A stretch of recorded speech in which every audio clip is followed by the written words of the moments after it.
Om Namah Shivaya. Episode 13, Chapter 3, verses 30 to 35. How to become a Karma Yogi. Arjuna was asked to get up and fight, and for him there was an actual battle. And to be told to get up and fight is not a command. It is not an advice. It is a teaching to become a Karma Yogi. Verses 30 and 31, Sri Krishna lists 6 basic qualities which a Karma Yogi should have. First he said, surrender all your action to me. Mayi sarvani karmani sanyasya. We must do our duties without a sense of doership. Because it is due to Atma's presence this body is able to do action. With this knowledge, we must renounce our sense of doership. Number 2, with a discriminative mind. Adhyatma chetasam. We must be able to discriminate between dharma and adharma, atma and anatma. Number 3, without expectation with reference to the result. Nirasir. We have only the right to do our action, not to the result. The result is under Ishvara's prasadam, which we take it as his gift to us, his grace. Number 4, without a sense of mindness, nirmama, as everything belongs to Ishvara. And number 5, without anger or frustration, Vigata Jwara. We must do our duties with enthusiasm, without a dash of complaint. And number 6, we must constantly reflect upon the teaching of the Gita with full faith, Shraddha, without finding fault with the teacher or the teaching. And as we do our duty, it purifies our mind to qualify for the knowledge of Brahman. And when this knowledge is converted to wisdom, we become liberated. Our past karmas, sanchita karmas, gets released. Karmebi muchyante. Verse 32 tells us, what if we are not Karma Yogis? Then we will be finding fault with every of this teaching, as we are deluded in this entire knowledge. Sarvajnana vimuda. Then our intellect gets destroyed. We will not be able to contemplate. Then we get lost. Vidhi nashtan achetasa. Verses 33 and 34 is the key to the entire psychology of the Gita. Verse 33 said that all of us behave according to our likes and dislikes, raga, dvesha. Our past karmic impression in our subconscious mind. Our lower nature, swasya prakriti. Even men of wisdom act according to their swasya prakriti. But because they are dharmic, righteous, their swasya prakriti is more righteous than us. So now the question is, how are we going to get out from this lower prakriti to our essential nature, that we are Satchit Ananda Atma? Our Shastra says that we are not programmed. We are given the freedom to choose. And we have 2 Shastras, the Dharma Shastra that teaches us that we must do our duties to purify our mind. And our Vedanta Shastra teaches us that we are not this body, mind, senses, we are Satchit Ananda Atma. So these 2 Shastras we can learn and gain the wisdom to lift ourselves from the lower prakriti to our essential nature, that we are Satchit Ananda Atma. Verse 34 tells us where these likes and dislikes are and how they are displayed in our life.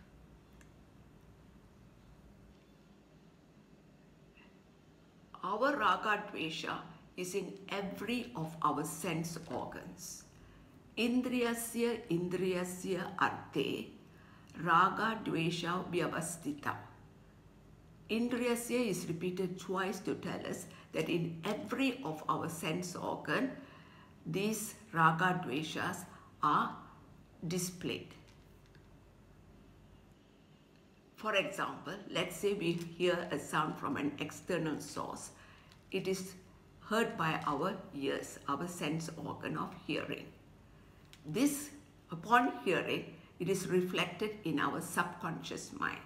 And according to our past karmic impression, there will be a feeling of, I like this sound or I may not like this sound.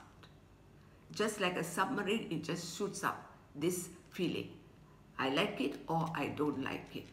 In the same manner, when I see something, smell, taste or feel something, a corresponding like or dislike is displayed.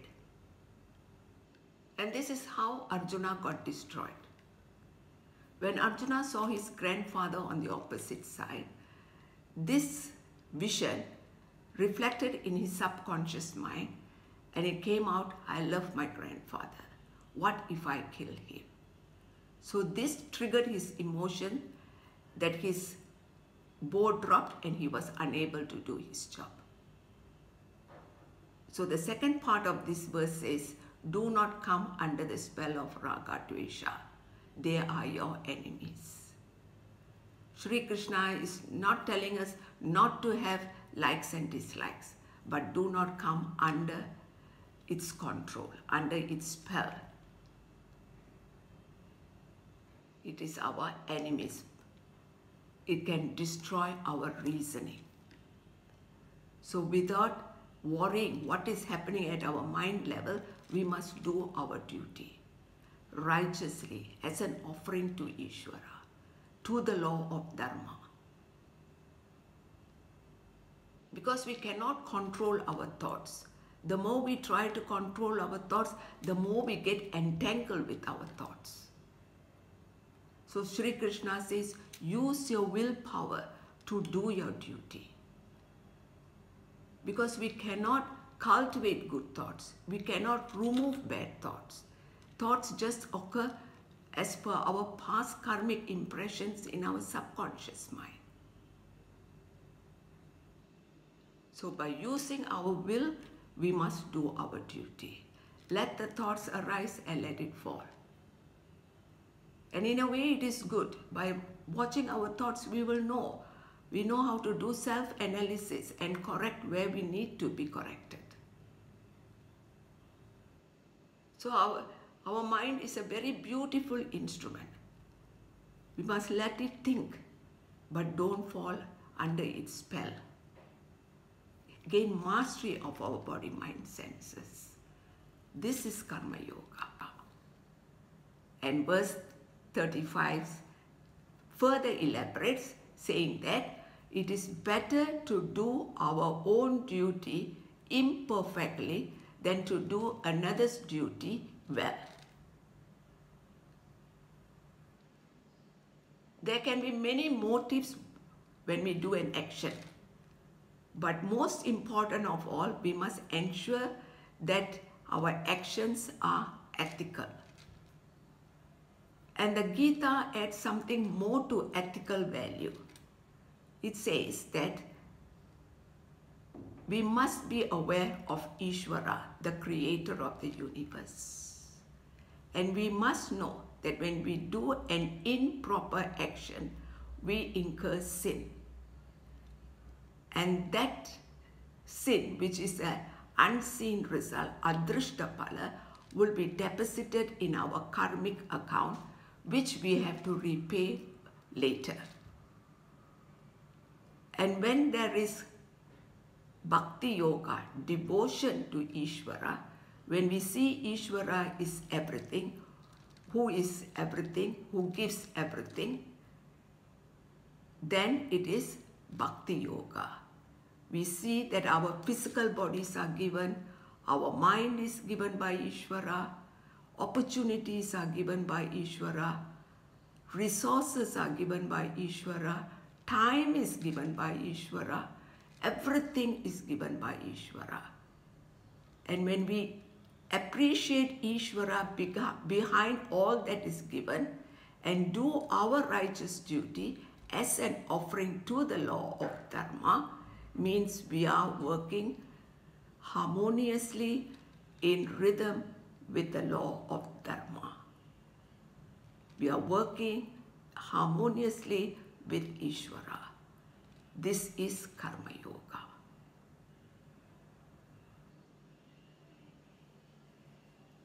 Our duties may not always be perfect, convenient, productive, but still it is better to do our own duty, because our prarabdha karma is conducive for our duty, because our guna qualities according to our prarabdha karma is conducive to do our duty.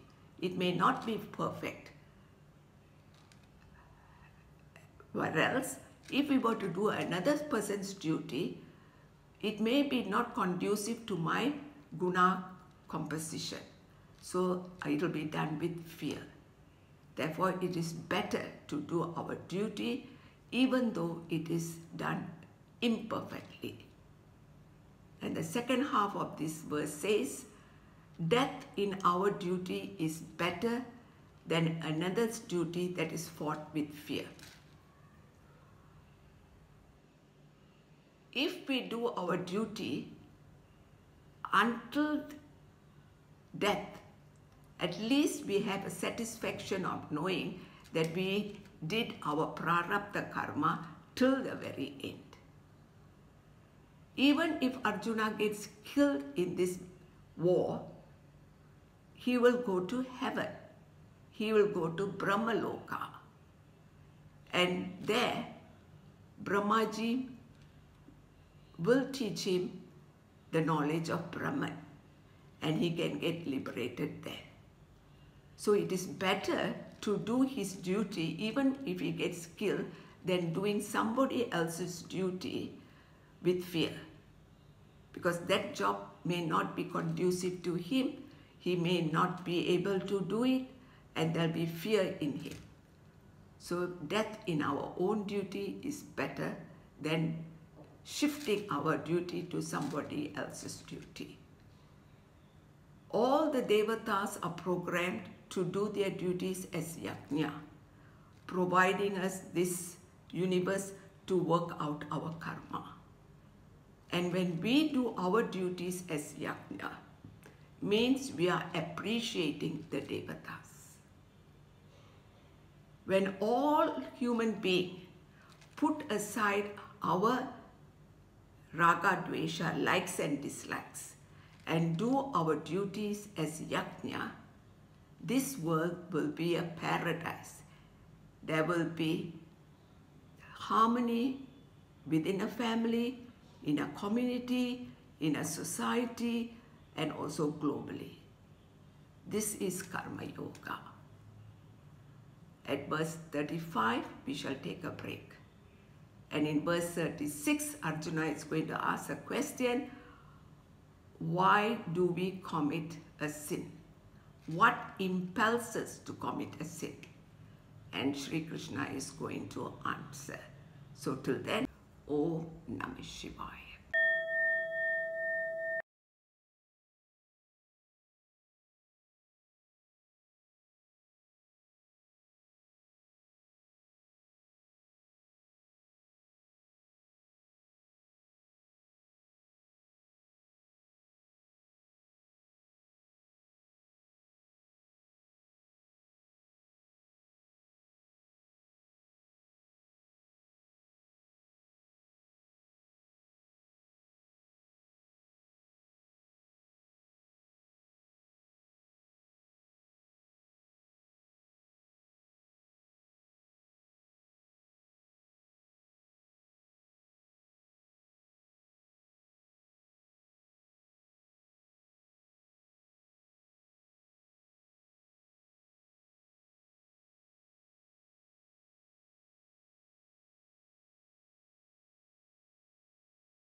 Om Namah Shivaya.